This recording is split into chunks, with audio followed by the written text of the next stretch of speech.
All right, guys. So we're looking at 15-minute chart. I'm going to go through a couple of different time frames because the market is kind of preparing us for a little bit of some consolidation. And consolidation could mean a pullback, consolidation could mean correction, consolidation could mean some chop for a few days.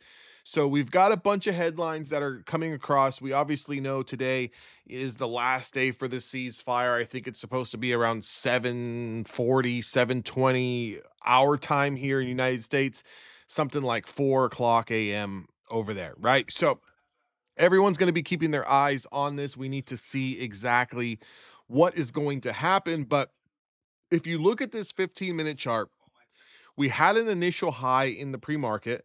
We kind of dropped right off the open. Then we put in this little bit of a push, right? That first 30 to 45 minutes off the open, but we failed to put in a new high. So there is a lower high that was being put in. And then we've just been kind of grinding down to the downside. Okay. Now, if you look at this green line on the chart, this is your daily 5 simple moving average. You guys absolutely need to mark this. Your daily moving averages, you need to have them marked on your charts. Very, very important. So even though we are pulling back, even though there was some opportunities for some scalps, which there's always opportunities for scalps, whether that be to the long side or to the short side intraday. Obviously, the smaller time frame that you're trading intraday, you might be able to find more opportunities. It can tend to get a little bit choppy here and there. But what you need to absolutely pay attention to is this is the first test of that 5 day moving average. If we literally kind of scroll back here, if we scroll back and we scroll back and we scroll back, this is the first test where we actually, tried to close below it, going all the way back. And I have to go ahead and put this here. Let's edit this. Let's go ahead and throw all of the moving averages on there. So if you look at yesterday, we kind of tagged it briefly. We bounced today, a little bit of a double bottom. We've bounced again. Keep in mind, because I'm going to get to a very valid point here. Before that, last week on Friday, we were well above the 5 day moving average. On Thursday, well above it. On Wednesday, well above it. On Tuesday, still well above it. And that's as far back as I can go on this 15-minute time frame. So you can see we are staircasing to the upside here. Now, momentum can change, and momentum can change in a heartbeat if we do close below this on a daily candle. Okay. So if we close below this on a daily candle, that shifts everything. This 13, 14, almost 15 days to the upside can change drastically. Do I mean that we're going to go all the way to zero? No. Do I mean we're going to have a 30 point or a 30% market correction? No. In my personal opinion, I think for Q2, we continue to chop around. Okay. I think it slows down. I don't think you get this just drastic trend to the upside. I think you get more days like this where you kind of put in a little bit of a high and then you pull back. You get a big intraday bounce and then maybe you lose a specific level and it kind of comes down. You think the world's ending and then the next day you get back up. I think we do that for the remainder of Q2. I think in Q3 is when we start to see our selling pressure, maybe 15% to the downside. If you're a long-term investor, you're looking to buy that dip, hopefully you get that 20-25%, correction or bear market or whatever. But I think during a midterm year, it's if you kind of go back to the history of midterm years, normally the start of the year starts off very choppy, and then Q2 you get a little bit of a bounce with some more kind of choppiness action, and it's normally Q3, which starts in July, but you have the age old saying sell in May and go away, because as we get closer into the summertime here, even on a seasonality chart, the markets get a little bit more choppy. The markets get a little bit more weak. And we generally don't see that pick up until about September, October, going into November, which I think from there, that will kind of mark the bottom and where we're going to see a nice run up. I'm looking, for me personally, to position myself for a 15 to 18% run up into 2027, right? So throughout 2027, I'm looking at 15 to 18% gains and trying to get my portfolio ready for that. But in the meantime, I want to make sure that I'm dollar cost averaging at specific levels. Now, that's kind of getting away from the whole day trading aspect here on the NQ. If we just look at the NQ, from a day trading perspective. For those of you guys who trade futures, also Apex is 90% off right now. You guys can use my discount code DAnthony and you guys can definitely take advantage of that. The link is down in the description box below.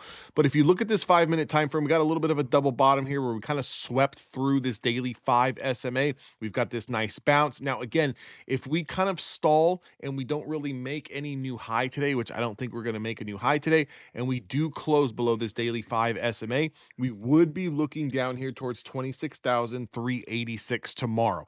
That's the next area of support. That's your next area of demand. That's where we're going to be targeting. So again, today is going to be a very, very, very, very, very big day.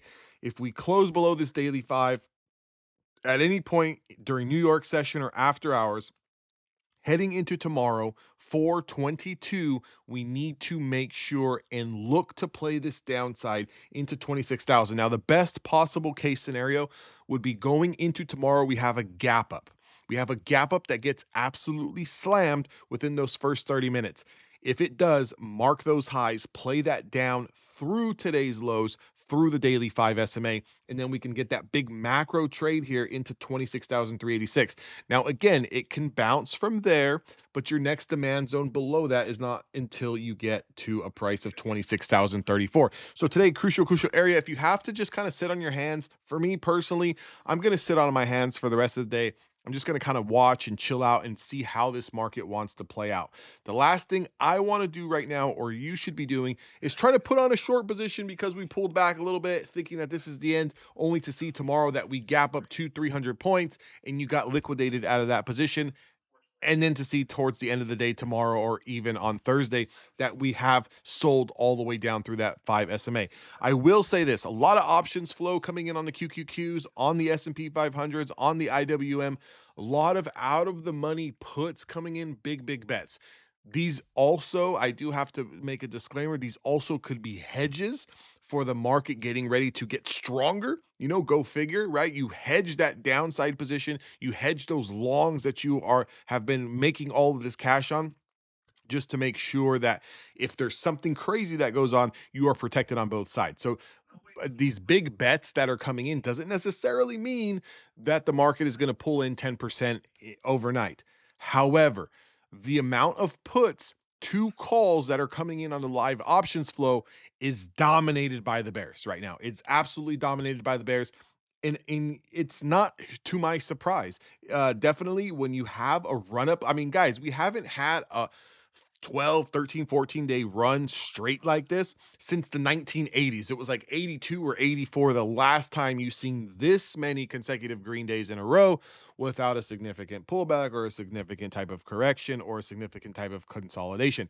So we are in uncharted waters. This is not something that we're all used to dealing with. This is not normal price action. So if you're finding yourself having a little bit of trouble, this is not normal, guys. You have to understand. Put your ego to the side and start to realize that every day is not going to be the same. What worked for you last week might not work this week. You have to do your best to protect yourself. You have to do your best to just go with the price action. The technicals are not here to trick you. Guys, if we come into a support and we fail to confirm going below it, meaning break, retest, and confirm the new lows, and we get back above support, that means we just held. That's a bounce opportunity. Go long, right? If we fail to take out the overnight highs and we put in a little bit of a bounce, putting in a lower high, mark out the highs, go short. Technicals are not here to fool you, right? You should not be trying to go long here into overnight or pre-market supply until we break through 26,900, break it, pull back, hold, then we can go long. So technicals are here to be your friend. They're not here to trick you. It's you that is tricking yourself by trying to think and trying to guess and trying to get in on these moves before they happen a lot of times. So with that being said, hope you guys enjoy the video. Make sure to smash the thumbs up button. Also, guys, get those evaluations with Apex 90% off using code DAnthony. I will see all of you guys on the next video.